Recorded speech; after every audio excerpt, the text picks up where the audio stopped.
What is up guys, it's Crypto Samgyup here from TikTok and it's currently 1:19 in the morning ng January 15. 1 hour after na nag-release ng bagong update na naman at bagong announcement si Prince Derek ng NodePay. This is regarding the OKX Nodecoin pre-launch claim process. At mga lods, 1 hour after din, ang dami na sa inyong nagkakamali at naliligaw sa prosesong ito mga lods. Masyado kayong na-excite, masyado kayo na-confused, nag-jump in agad kayo. Kaya naman napilitan akong bumangon para explain sa inyo, basahin literally at pasimplihin kung ano ba yung gagawin dito mga lods at ano ba yung nasa announcement. So watch till the end of the video para hindi kayo matulad do sa iba na nagkamali na mga lods. So again, sayang yung pinagpaguran ninyo, sayang yung allocation ninyo pag namali kayo ng proseso. Ayokong mas dumami pa kayo mga lods. So simulan na natin to, huwag na natin paligoy-ligoy, babasahin ko lang to literally at i-explain sa inyo. Ipapaliwanag natin mga lods kung ano ba to at ano ba ang mga gagawin. Explain natin, tuturo natin mga lods para hindi masayang yung mga pinagpaguran natin. So watch till the end of the video, okay? Basahin natin. The Nodecoin pre-launch claim process is now live. So lilinawin ko lang, this is only for those who have OKX exchange account.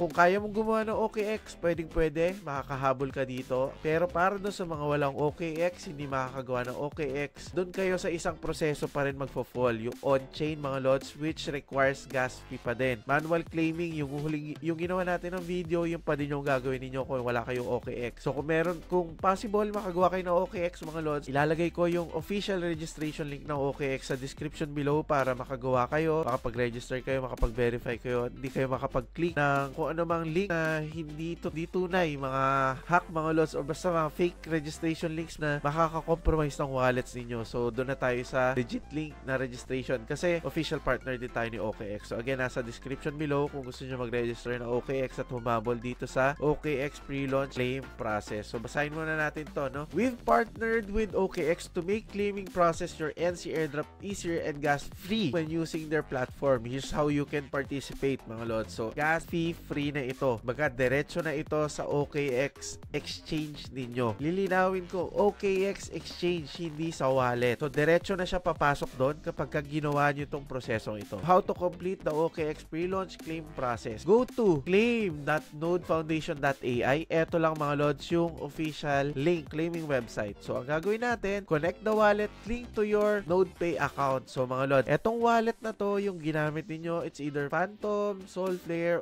OKX wallet, BitGet wallet, mga lods, yan yung i-connect niyo doon. Pero ipapakita natin mamaya mga lods kung ano yung gagawin natin dito, no? You'll need to sign a message in your wallet to see your allocation. So para doon sa mga gumamit ng Solflare, Phantom, mga lods, pwede nyo i-open tong website na to doon sa browser or app na meron sa mga wallets natin. Makikita nyo yung logo sa baba, pinaka-right sa baba yun mga lods na parang web. I-click nyo yun, browser yun mga lods. Pwede nyo buksan tong website na to para naman yung pag-connect mga lods ng wallet ay madaling-madali na lang. Kung baga Solflare gamit niyo, doon nyo i-open to. Pag-click niyo mga lods ng connect wallet, magpa-pop up na siya agad. Kasi wallet na mismo yung gamit niyo. Ganun din sa Phantom mga lods. Kung gamit nyo naman browser, make sure na meron kayong browser extension ng wallet na gamit niyo such as OKX, Bybit, or kung ano man yung gamit ninyo na wallet. So you'll need to sign. Sabi ko nga kanina, pag nag-pop up to, mag-sign lang kayo or just confirm. Yun na yung pinaka-signature nyo. And click on claim off-chain to SEX mga lods or Central Exchange. Parang ganito siya, no? Pakita natin mabilis mga lods. Eto, nakita nyo dito sa gilid. Claim off-chain to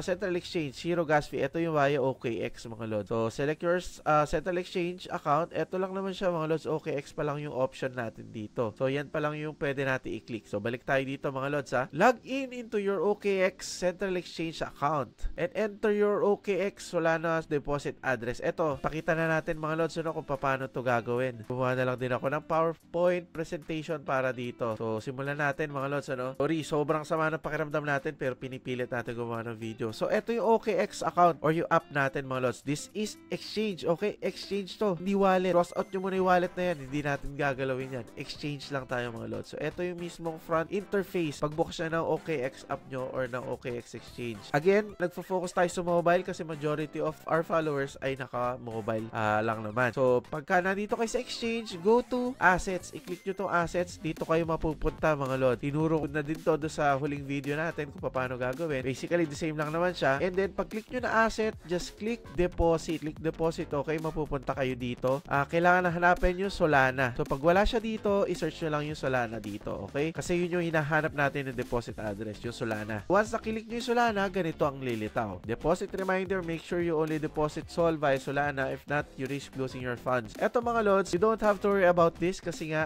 OKX mismo to, no? OKX pre-launch claiming process to. So sagot na ni OKX mismo yung gas fee natin. Wala na kayo ibang problemahin. Ang kailangan lang natin i-provide ay deposit address. Baga, in exchange kasi dito mga lods ng pakikipag-partner o pag-offer ni Solana ng ganitong claiming process is, of course, mas dadami yung gagamit ng OKX para doon sa mga gustong gumawa ng OKX, mas dadami yung new user. Yun yung kapalit nun mga lods. Ano, kaya naman okay lang sa kanila yung ganito. Pagka click nyo na yung Solana, lilitaw to, swipe lang nyo to or slide to continue, mapupunta kayo dito. And lilitaw na yung ating wallet address. Ito yung kailangan natin i-copy mga lods, okay? So pag kinopy natin yan, yun yung ilalagay natin ngayon dito. Ito yung mismong claiming site, no, ng NodePay. Yun yung ilalagay natin dito sa OKX Solana deposit address. Again, this is coming from exchange, hindi siya sa wallet. Ang daming nagkamali na yata mga lods na kinuha nila yung Solana deposit address sa wallet, hindi sa exchange. Dito natin ilalagay yun, okay? So, after that mga lods, balik lang tayo dito sa pinaka first page ng OKX app natin. Again, exchange to mga lods ha. Kailangan naman natin yung kunin yung ating UID. So, eto enter OKX user ID. So, dito nyo lang yun makukuha mga lods. Again, punta kayo dito sa first page. Kailangan nyo i-click ngayon to. Ito mga dots na to para mapunta kayo doon sa may profile account ninyo or profile details. So, ganito ang lilitaw. User center mga lods. So, ayan, naka-hide naman yung ating contact number and email mga lods. Then, kailangan lang natin mga lods kuhanin itong user ID. Ito mga lods, kahit hindi ko naman takpan to, okay lang. Kasi UID ko naman to mga lods. So, again, itong UID na to, yun yung ilalagay nyo dito sa enter OKX user ID. And then, okay na yun. Ganun lang siya mga lods. Lilinawin ko lang mga idol ha. Ito, yung claiming process na ginagawa natin, hindi pa automatic papasok yung tokens. Nagpo-provide pa lang tayo ng details at information natin para sa January 17, automatic na papasok doon sa account na binigay natin yung allocation natin sa mismong TGE or token generation event. Siguro, ilang minuto before the TGE, dapat papasok na yung allocations natin bago yung mismong listing, bago mag-open yung trading ng NodePay coins. Ngayon, pagka na-provide nyo lahat ng information na yon, sit tight na lang kayo, mag-antay na lang tayo ng January 17 hanggang sa pumasok yung ating mga allocation and then i-trade natin. Ganun lang siya, gas free. Wala na siyang gas fee. Okay, papasok na siya. But again, lilinawin ko, this is only available to those who have OKX at pwede pang gumawa ng OKX account. Para doon sa mga wala, doon lang tayo sa regular or manual claiming. Tulad nung tinuro ko doon sa first video na in-upload ko dito sa YouTube. Manual claiming lang siya at magre-require pa din siya ng gas fee. So, sorry para doon sa mga hindi makagawa ng OKX at mga walang OKX account, doon tayo magfo-fall sa merong gas fee pa din. Pero mga lods, eto ang pros and cons ng claiming process na to, no, kay OKX. Since nag-provide tayo ng information natin at magsisit tight na lang tayo, sitting pretty na lang, mag-aantay na lang tayo mga lods, wala na tayong control kung anong oras papasok or kung mapapaaga or malilate yung pasok ng ating allocation sa OKX mga lods. Eto, na-experience na natin to do sa ating mga Telegram bots na ginagrind. Actually, very common ito sa mga Telegram bots, ano, yung mga ganitong off-chain claiming process na tulad nito in advance, yung pre-claiming. Yung iba, mga lods, nagfi-fail, nalilate yung pasok sa mga exchanges, so nahuhuli din sila sa pagbebenta. Yun ang downside nito. Ang upside naman nito, or ang pros nito, wala kayong gas fee babayaran. Kaya lang yun nga, wala na tayong control kung anong oras papasok ang ating mga allocation. So, yun lang mga lods. There's no need to check your OKX account before then kasi nga automatic na siya papasok. So, on-chain claims, if you prefer on-chain claims, ito yung manual claiming na hindi via OKX. This will be available starting on January 17 then to our normal chain process. Ang pros naman mga lods ng on-chain claim ay depende sa bilis niyo kung gaano kayo kabilis makapag-claim. Pabilisan pa din yun kasi nga manual siya before the TGE mga lods. Unlike ito, waiting ka na lang, wala na hindi mo na hawak mga lods kung papasok ba siya agad or hindi. Ito mga lods, depende sa'yo, depende sa network kung gaano kabilis yung claiming process, pero manual siya. So OKX transaction approval, you'll need to approve the OKX transaction by signing a message in the wallet connected to your NodePay account. Ito yung magsasign lang din tayo mga lods dun sa ating mga Solflare, Phantom. Yung sinabi ko kanina, di ba? Mag-auto sign siya. Yun na yung mismong signature natin. So ito yung benefits. Nulit lang natin mga lods, benefits of claiming claiming your NC on OKX. Zero gas fee when claiming tokens, faster and easier claiming process. Eto mga lods, to be honest with you guys, di tayo nakakasigurado dito sa faster and easier claiming process, pero we are hopeful na magiging faster and easier nga talaga. Pero ito, madami pa tong factors na nakaka-apekto, no? Yung network, congestion, mga lods, gano'ng kadami yung nagkiklik, gano'ng kadami yung isa-send ni OKX para ma-send niya agad. So, airdrop distribution date, this is a pre-claim process. Again, eto, sinabi ko na to kanina, pre-claim process ito, hindi after makompleto nyo yung information kanina, papasok na agad. Hindi, mga lods, sa January 17 pa rin papasok. Ayan, no? Your tokens will officially be distributed on 17th January 2025. So, what if you don't use OKX? Eto, sinabi na din natin to kanina, no problem, you can still claim your tokens on January 17, the normal on-chain claim process. So, ito, magre-release sila ng tutorial, pero inunahan na natin kasi nga, ang dami nang naliligaw, ang dami nang nagkakamali. Sayang, mga lord, yung ating mga pinagpaguran. Actually, yan lang, totally, yung kabuuan ng ating video. Wala nang iba. Pero ito, meron lang tayong mga additional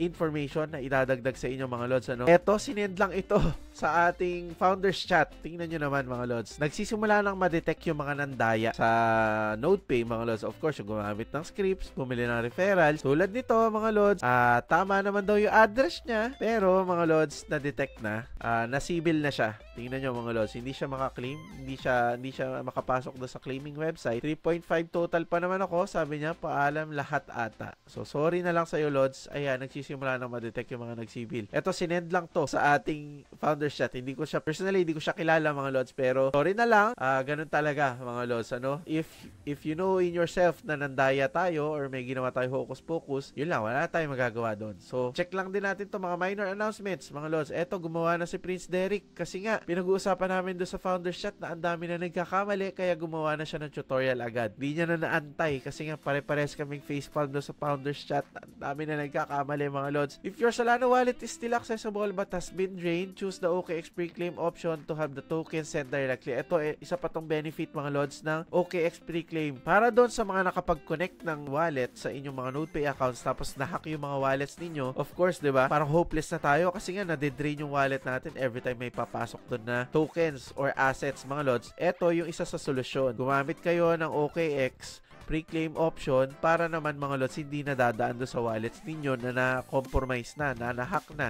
Makukuha nyo pa din yung allocation ninyo. So, isa yan sa magandang options para sa atin. Ano? Kung wala kayong OKX, meron kayong kilalang may OKX na walang NodePay, makigamit na lang tayo, mga lods. On-chain claim timing will begin on January 17. Again, still falls on January 17 lahat, with additional details to be announced separately. You know why you are not eligible on the foundation site? You think you are good when you check the airdrop checker. Eto, mga lods, mga nandaya, hindi pa kayo off the hook. Ito yung nilabas nila, mga lods, na tutorial. Nag-screenshot na lang si Prince Derek dito para meron tayong guide agad na mailabas. So, if you provide wrong, incorrect info for OKX pre-claim, they'll be rejected by OKX when they review and you can still claim on-chain. Okay, this is good news, mga lods. Para doon sa mga nagtigas ng ulo, eto, kali-release lang nito, mga lods, sama gumagawa tayo ng video. If you provide, para doon sa mga nagkamali nang na-provide or incorrect info for OKX pre-claim, i-reject siya ni OKX and when they review and you can still claim on-chain. So, mga lods, pwede pa rin kayo mag-claim nang hindi via OKX. So, yun lang, mga lods. Gusto ko i-post agad to, kaya tatapusin ko na yung video dito. Please be guided accordingly. Watch this video. I-share nyo to sa mga friends ninyo. Tinapos ko pilit tong video na to para ma-guide kayo lahat, mga lods. Kakapost ko lang sa TikTok. And yun, para sa inyo talaga to, kaya pinush ko na makapag-post agad at mag-guide kayo. So, yun lang, mga lods. Subscribe to this channel kung gusto nyo pa ng mga ganito klase ng content.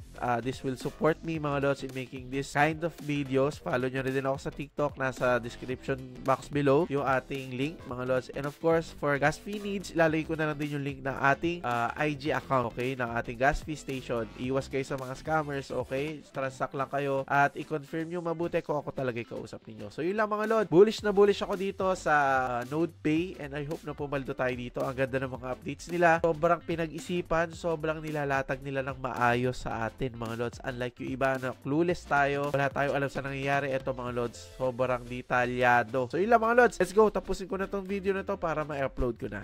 Let's go.